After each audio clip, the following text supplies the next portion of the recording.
শুক্রবার হলো সপ্তাহের সেরা দিন। এই দিনে দরুদ পড়া আরও বেশি বরকতময় হয়। একবার দরুদ পড়লে আল্লাহ 10 বার রহমত নাজিল করেন।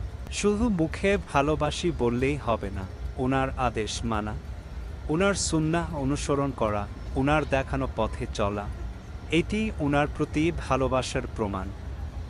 আসুন সবাই আমাদের প্রিয় ইসলামিক চিন্তাবিদ, ধর্মপ্রচারক এবং বক্তাদের কাছ থেকে দরুদ পাঠের ফজিলতে জানি এবং নবীর কাছে আমাদের সালাম পাঠাই।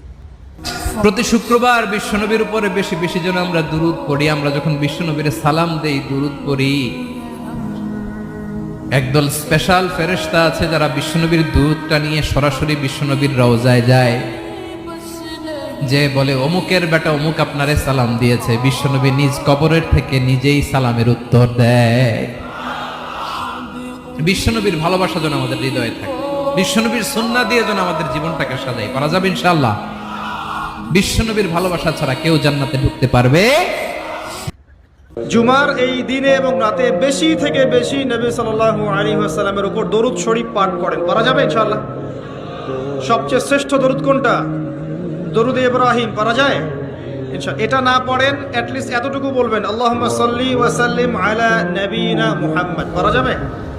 আমার সাথে বলেন, আল্লাহুম্মা সাল্লি ওয়া সাল্লিম আলা নবিয়িনা মুহাম্মদ।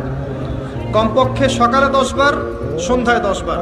নবী সাল্লাল্লাহু আলাইহি ওয়াসাল্লাম আপনার জন্য সুপারিশ